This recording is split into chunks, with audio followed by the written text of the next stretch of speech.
We often talk about, we want to change the system of banking or finance or whatever. But for me, realizing that actually the starting point for that outward change is actually inward change. And those two aspects, the outward, the inward, it's deeply intertwined, it's deeply connected.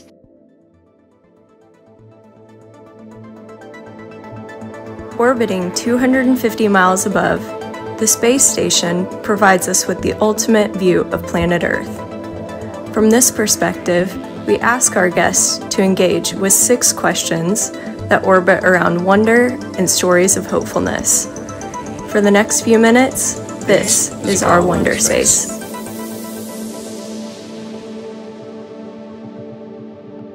Welcome to the 134th episode of the Wonderspace Podcast.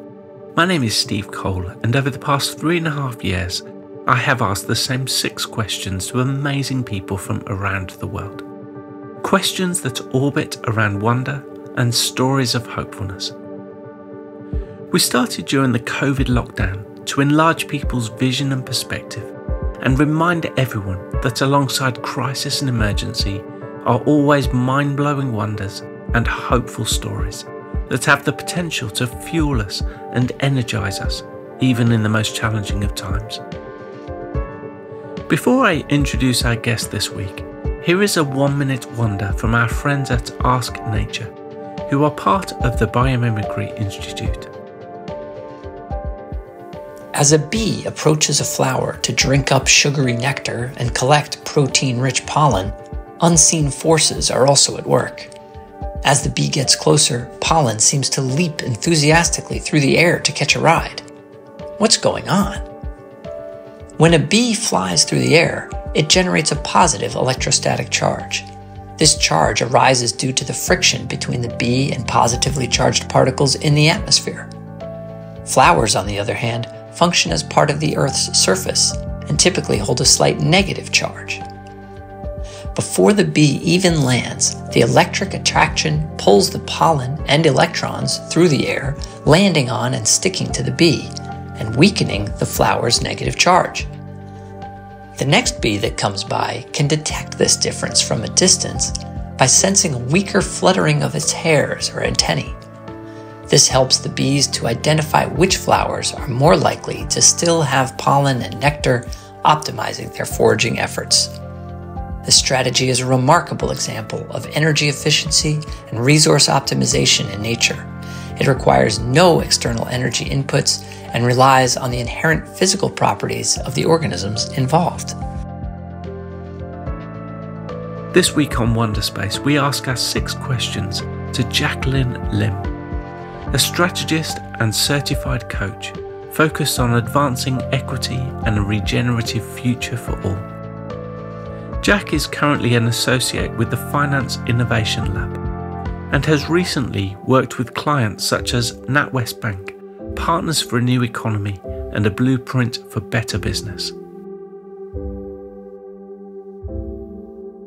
Jacqueline, it's so great to have you on board Wonderspace Orbit today. I'm so excited to dive into our 6 questions, maybe questions that you've never been asked before. So firstly, from this imaginary window seat on the space station with a panoramic overview of Earth, our first question: if we could do a fly past over any part of the world that is significant to you, which place, city or country would it be and why? Yeah, so Singapore stands out for me. I was born in Singapore and I lived there for, good to say, most of my life until I moved here to the UK about 12, 13 years ago. But Singapore stands out. You can almost imagine if you were doing a fly past, you could see, lots of skyscrapers, really manicured, very neat roads. The layout is pristine. I guess Singapore is the place where I learned about what family means, having grown up there with a huge extended family. But it also stands out because, as you can see those skyscrapers, and the extreme wealth that's on display. I think I've also been privileged to work alongside folks who you wouldn't see on your fly past, people who, well, not quite underground, but who I guess are very much sidelined. And it's that juxtaposition of extreme wealth and poverty, people who are really struggling, that really comes to mind. So Singapore, yeah, there's a lot of mixed feelings I have about it, but certainly a place where I go to remind myself like who I am, and also remind me of kind of what I'm here to do, which is to take notice of, and to see where I can act in relation to all those tensions, all those juxtapositions that I talked about. Yeah, that's powerful. Jacq, ever since I've known you, you've always explored multiple opportunities and possibilities. So to answer our second question in a few minutes is going to be a challenge, I know. But Jacq, you've touched into the starting point in Singapore, but give us a glimpse into your life story so far, with an emphasis on what you're doing currently. Yeah. So I think about my life story in terms of 7-year cycles. And so the first 2 cycles, I was at school and all of the rest. Well, maybe the first 3 cycles up to university. And then the next cycle took me into the world of social work and social policy. And I worked with young people and complex families. And then at the end of that cycle, I felt a sense of, what's next? Where can I really be stretched and move forward? And that took me into the world of business and social enterprise and social innovation, coinciding with a move to the UK. And I kind of had the privilege of working alongside some really brilliant people, trying to do systems change work with large corporates, oftentimes bridging that with the work of social entrepreneurs. And then the end of that cycle came about, and I found myself in 2019 really immersed in just so many questions about self and about my work. Questions like, what really is systems change? We say we've been doing that. How do systems actually change? And crucially, what's mine to do in systems change? I've gathered so many answers, so many different answers since that time. And this is the kind of current cycle I'm in. You know, one of the answers being systems change is actually deeply personal. It's not just about the outward change. You know, we often talk about, we want to change the system of banking or finance or whatever. But for me, realizing that actually the starting point for that outward change is actually inward change. And those two aspects, the outward, the inward, it's deeply intertwined, it's deeply connected. So, which brings me to what I do right now. I predominantly coach and I facilitate. I design learning experiences for people at different levels. So at the systems level, I co-lead a fellowship program for bankers, as it were, working with them to grapple with some of those big questions, the outward change, the inward change. I work with several organizations. One that comes to mind is a large health-focused foundation. And with them, I'm working on really pursuing the notion of what it means to more deeply embed equity. So we're not talking about just diversity or just inclusion, but real equity internally in their work, but also externally for their work. And I work with individuals, which is the bit that I really love, you know, and often this is simply just being a listening ear, a sounding board, a coach, to help with people thinking more clearly on how they want to act. Yeah. So good. And you recently facilitated a collaborative initiative you talk about bringing bankers together to push the boundaries of what it means to take action on climate justice. So tell us more about that, the banking on climate justice piece of work. So that was a sort of 6-month initiative that the Climate Safe Lending Network embarked on, and it was a huge privilege to be involved in that work. We took a collaborative approach. We brought people from banking, but also outside of banking, together to try and work out, what does climate justice mean in the context of banking? What are the implications and repercussions of climate challenges, the climate crisis, both in the past, current, but also in the future? What are those repercussions, particularly for communities who are most marginalized? We came so far as to come up with a set of principles to guide our work, and also a few starting arenas where bankers and banks really need to start paying attention. That's so good. So Jacq, our third question is around reset or recharge. And I know this has always been something that we've talked about, isn't it, when we've met for coffee or whatever. But so again, our question, where on earth, Jacq, is your place of reset or recharge?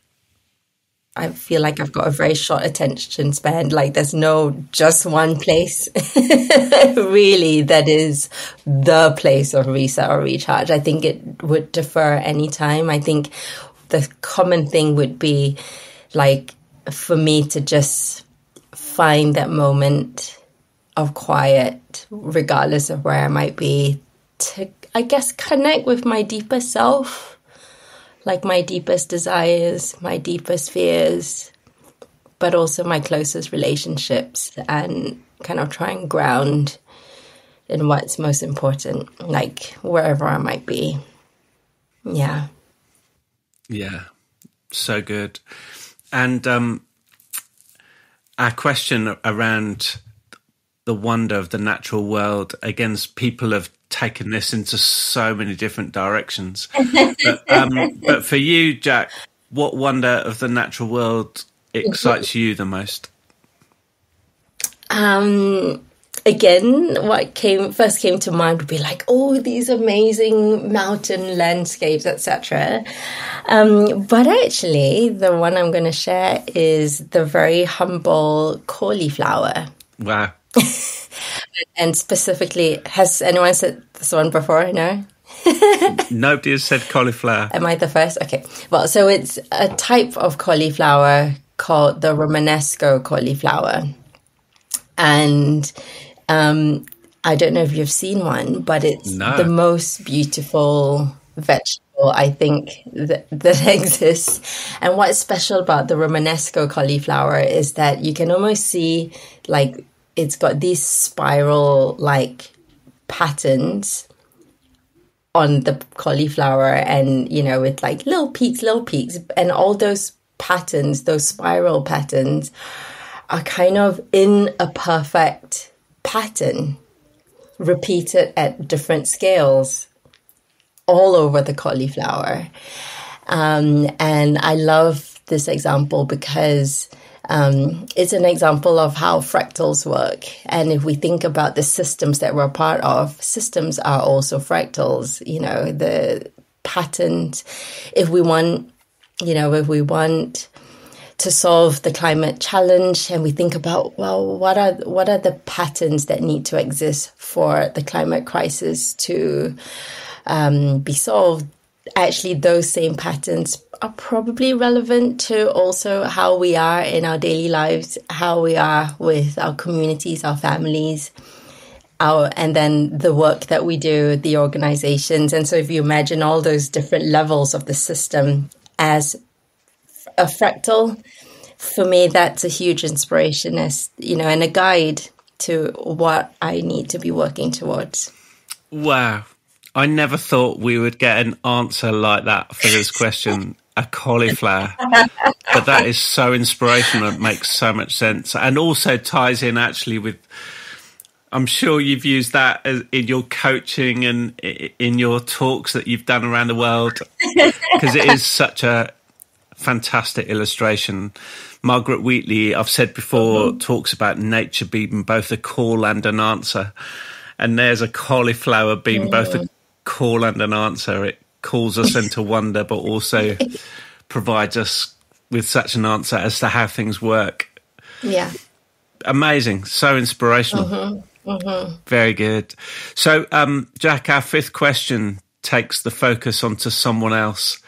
And we've had the joy of asking this question to 133 people. And so, Jacq, what is your story of hopefulness that's not your own, about a person, business or non-profit who are doing amazing things for the world? Yeah. So I've been privileged to get to know a collective called Possible Futures.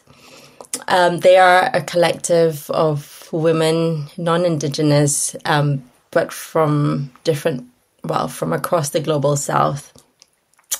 And as a collective, I'm just completely in awe of what they do. They are basically organized in a way to really stand in solidarity with others from the global South, in particular Indigenous communities, land defenders, peasants, and also smallholder farmers. And I'm in awe partly because of the way they are really striving to work in right relationship with these folks.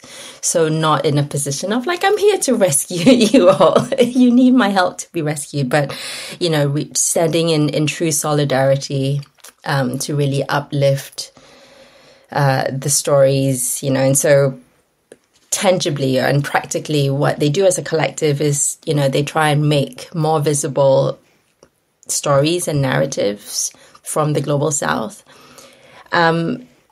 including stories that really highlight the history of colonization and oppression that has taken place and actually still continues to take place today. And also to really try and showcase the complexity and the diversity of cultures and contexts within that. So one of the other things they do is they run an amazing program, a course called Intro to Decolonial Sustainability. It's a 5-month course that really tries to interrogate the extent to which coloniality exists within the sustainability industry, and to really, to interrogate that. So I'm in awe because of their work with folks from the global South, but I'm also in awe because of their bravery in terms of calling things out, and it's not an easy role to do.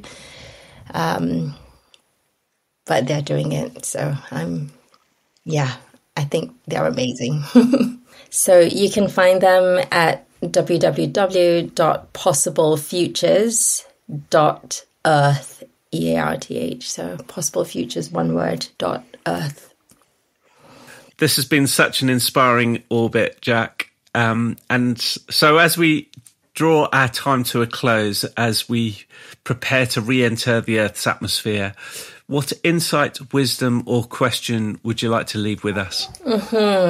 So I talked about 7-year cycles earlier. And I guess I'd like to leave you all with maybe just if you were to imagine each cycle as maybe 4 seasons, or if we think about a cycle, from birth to death. It's a bit morbid, but I guess there are 4 questions that in a way help me to think about where I am as I go through each of my cycles. And the first question is that of germination. This is the Penaki cycle, if anyone has heard of that. But with germination, the question is, what new seeds am I planting? And as those seeds grow, what roots am I growing deeply? That's at the growth phase. And it goes into conservation. what systems am I maintaining? And then finally, as part of creative destruction, what am I letting go of? So those are not just one question, but 4 questions I thought I would leave you with. That's great. Great ending.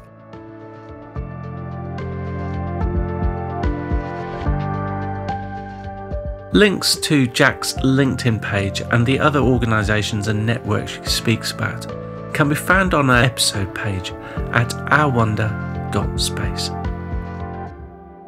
I finish with a question. What is your story of hopefulness that's not your own, about a person, business or non-profit who are doing amazing things for the world? A story that makes a name for someone else. Thanks for listening.